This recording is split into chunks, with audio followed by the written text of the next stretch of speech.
سے بھی بدترین کے الیکشن ہوئے ہیں جو 2024 میں ہوئے ہیں. یہ دھاندلی زیادہ الیکشن ہوئے ہیں. اس الیکشن کی کریڈیبلٹی اس طرح سے ہے کہ جیتی ہوئی جو پارٹی ہے جیسے پیپلز پی ٹی آئی ہے, لارجسٹ پارٹی ہے, وہ بھی دھاندلی کا رونا رو رہی ہے. J U F, Noon league, peoples party, M Q M اور دیگر جماعتیں, قومی وطن پارٹی اور چھوٹی جماعتیں سب پورے پاکستان میں احتجاج کے لیے باہر نکلے ہوئے ہیں الیکشن کمیشن کے خلاف. اور مولانا فضل الرحمان نے کہا ہے کہ الیکشن کمیشن کے جو چیئرمین الیکشن ان کو استعفیٰ دے دینا چاہیے اپنی سیٹ سے, کیونکہ انہوں نے اس قدر گندے اور اتنی دھاندلی زیادہ الیکشن کروائے ہیں کہ ان کو چیئرمین شپ پہ بیٹھنے کا کوئی اختیار نہیں ہے. اور اس کے بعد نواز شریف صاحب کو جیسے اقتدار ملنا تھا, جس طرح ان کی امیدیں تھیں, جس طرح ان کا توقع تھی, اس کے برعکس ہوا. نواز شریف 2002 اکثریت کے ساتھ ملک میں وزیر اعظم اپنے آپ کو دیکھ رہے تھے. 21 اکتوبر کو جیسے ان کو لایا گیا, جیسے ان کی بائیو میٹرک کروائی گئی, جیسے ان کو پروٹوکول دیا گیا, جیسے ان کو ریڈ کارپٹ بچھایا گیا, ایسے لگتا تھا کہ نواز شریف ہی چوتھی دفعہ کے وزیر اعظم ہے. جس طرح ان کی اسٹیبلشمنٹ کے ساتھ ٹھیک ٹھاک یس ہو کرائی تھی, چھوٹے بھائی نے بالکل ہی مکھن لگا کر ان کی ہر چیز جو راستے میں رکاوٹ تھی اس رکاوٹ کو دور کیا. پھر 100% شیورٹی کے ساتھ نواز شریف وطن واپس آئے. پھر جس طرح پروٹوکول دیا گیا, پھر ان کو لندن سے لے کر دبئی تک, دبئی سے لے کر سعودیہ تک, سعودیہ سے لے کر لاہور تک, لاہور سے لے کر مینار پاکستان تک, جس طرح ان کو پروٹوکول دیا گیا, سب یہی کہتے ہیں کہ نواز شریف اس ٹائم چوتھی دفعہ کے وزیر اعظم ہیں. لیکن عوام کو اور رب کو کچھ اور ہی قبول تھا. انہوں نے یہ چیز غلط ثابت کر دی کہ نواز شریف چوتھی دفعہ کے وزیر اعظم نہیں بنیں گے, کیونکہ اسٹیبلشمنٹ کے ابھی تک مضبوط امیدوار اور فیورڈ شہباز شریف تھے. لیکن نواز شریف کو صرف گمراہ میں رکھا گیا, اور اس وجہ سے کہ نواز شریف اگر لندن رہتے تو شاید مسلم نون اتنی چارج نہ ہوتی, اتنا ووٹر نہ نکلتا, ان کا اتنا ووٹ نہ پڑتا. صرف نواز شریف کا چہرہ دکھانے کے لیے پاکستان لایا گیا, ووٹر کو موبلائز کرنے کے لیے, ووٹر کو ووٹ ڈالنے کے لیے کہ جی آپ کا قائد آ چکا ہے, اس کو ووٹ ڈالیں, یا آپ کا قائد چوتھی دفعہ کا وزیر اعظم بننے جا رہا ہے. میرا خیال ہے کہ نون لیگ کے ووٹر کے ساتھ بھی جھوٹ بولا گیا ہے. حالانکہ نواز شریف دور دور تک کس ریس کے گھوڑے میں وزیر اعظم کے نہیں تھا, لیکن یہ ایک سیاسی منشور, سیاسی بیانیہ بنایا گیا کہ نواز شریف چوتھی دفعہ کا وزیر اعظم ہے.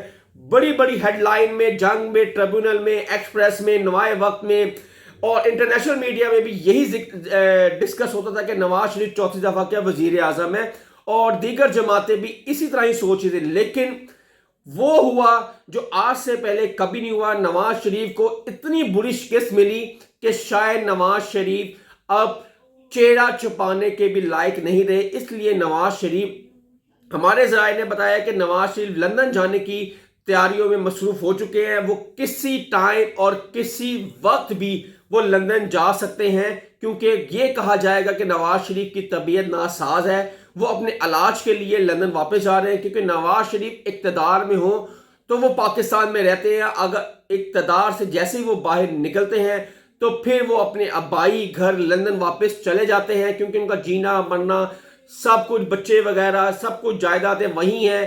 اور اگر ان کو 2/3 اکثریت ملتی تو پھر انہوں نے پاکستان میں رہنا تھا. اب 2/3 اکثریت نہیں مل رہی, نہ وہ وزیر اعظم بن رہے ہیں, نہ وہ کبھی کیبنٹ کا حصہ بنیں گے, اور نہ کوئی وہ وزارت لیں گے. اگر وہ رہیں گے بھی تو تھوڑا بہت وہ قومی اسمبلی میں بیٹھیں گے, مشورے وغیرہ دیں گے اپنے چھوٹے بھائی کو. لیکن ہو سکتا ہے کہ بہت جلدی نواز شریف اپنے علاج کے لیے, کہا یہ جائے گا علاج کے لیے لندن واپس جا رہے ہیں. اور یہ چام گوئیاں نون لیگ کے اندر یہ ہو رہی ہیں کہ نواز شریف کسی وقت بھی لندن روانہ ہو سکتے ہیں, اور یہ کہنا ہے ہمیں اندر کے ذرائع نے بتایا ہے. اس کے بعد کپتان نے بڑا احتجاجی کال دے دی ہے. کل اسد کیسر اڈیالہ جیل میں کپتان سے ملاقات کی. کپتان نے وزیر اعظم اور وزیر اعلیٰ پنجاب کا بھی نام اناؤنس کر دیا ہے, اور پورے پاکستان میں الیکشن کے خلاف, دھاندلی کے خلاف پورے پاکستان میں ہفتے والے دن 1 بجے پورے پاکستان کو کہا ہے کہ پی ٹی آئی ورکرز کو کہا ہے کہ اپنے پرامن احتجاجی کال دھرنا دیں، احتجاج کریں الیکشن کمیشن کے خلاف اور اس حکومت کے خلاف جنہوں نے دھاندلی زدہ آر او الیکشن کروائے ہیں۔ اور کپتان نے پہلے سے کہہ دیا تھا کہ آر او کے الیکشن ہمیں نامنظور ہے، ہمیں ججوں اور ہائی کورٹ اور سپریم کورٹ کے اندر جو جج ہیں ان کی نگرانی میں ہمیں الیکشن چاہیے۔ اور اسی سلسلے میں کل پورے پاکستان میں کپتان نے کال دی ہوئی ہے دوپہر 1 بجے۔ انہوں نے کہا ہے سارے پاکستانی باہر نکلیں، اس فسودہ نظام کے خلاف، اس ظلم کے خلاف باہر نکلیں اور اس دھاندلی زدہ الیکشن کے خلاف باہر نکلیں اور لوگوں کو پرامن رہ کر احتجاج کی کال دی ہے۔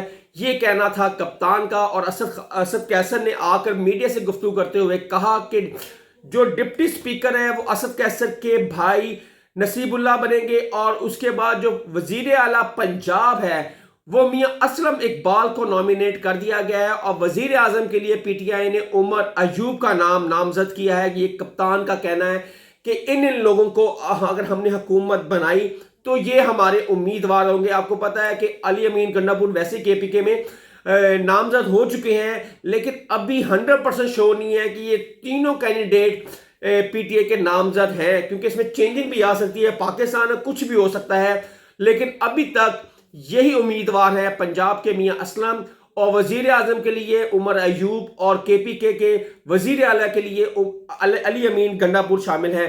اور اس کے بعد الیکشن کمیشن سپریم کورٹ میں الیکشن دھاندلی کے لیے درخواست دائر کر دی ہے پی ٹی آئی نے، اور اس پر 3 رکنی جو جج ہیں اس پہ سماعت کریں گے۔ سماعت کے لیے مقرر بھی ہو چکی ہے۔ یہ 19 فروری کو سپریم کورٹ میں الیکشن دھاندلی کے خلاف یہ پٹیشن دائر کی ہے اور درخواست کے لیے لگ بھی گئی ہے۔ 3 رکنی بینچ میں چیف جسٹس آف پاکستان مسرت ہلالی اور جج مظہر اس کی 3 رکنی بینچ کا حصہ ہوں گے، اور اس میں یہ دیکھا جائے گا کہ جو ضابطیاں اور بے ضابطیاں ہوئی ہیں، دھاندلی ہوئی ہے، اور جو جیتے ہوئے لوگ تھے ان کو ہروایا گیا ہے، اور جو آر او نے رزلٹ چینج کیے ہیں، اس پر یہ درخواست دائر کی ہے، کیونکہ چیف جسٹس آف پاکستان نے کہا تھا کہ اس الیکشن کی جو مانیٹرنگ ہے، اس کی حفاظت ہے، وہ میں خود کروں گا، کیونکہ انہوں نے اپنے ذمہ لی تھی۔ اس لیے جو لوگ ہارے ہیں اور جو پی ٹی آئی اس کی بینیفیشری ہے، انہوں نے اندر جا کے اس کی درخواست دائر کی ہے سپریم کورٹ میں، اور یہ 19 تاریخ کو اس پہ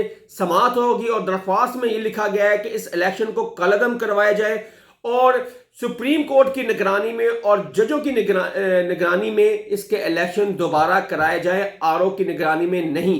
یہ کہنا تھا پی ٹی آئی کا، اور جو درخواست میں لکھا گیا ہے۔ اب یہ 3 رکنی بینچ 19 فروری کو اس کی سماعت کرے گا، اور دیکھتے ہیں کہ یہ کتنے کریڈیبل اب چیف جسٹس کے پر سارا کچھ انحصار ہے کہ وہ اس کو کالعدم قرار دیتے ہیں، یا اس میں کچھ آر او کی غلطیاں نکالتے ہیں یا نہیں نکالتے، یا اسی طرح جس طرح سسٹم چل رہا ہے سب نے آنکھ بند کی ہوئی ہے، یہ اسی طرح چلے گا۔ یہ آنے والا وقت بتائے گا۔ حسن شہباز کو نیکسٹ ولاگ کے لیے اجازت دے۔ آپ سے پھر ملاقات ہو۔ اگر آپ میرے چینل پہ نئے ہیں تو میرے چینل کو لائک، سبسکرائب اور شیئر ضرور کیجیے گا۔ تب تک کے لیے اجازت دے۔ اللہ حافظ۔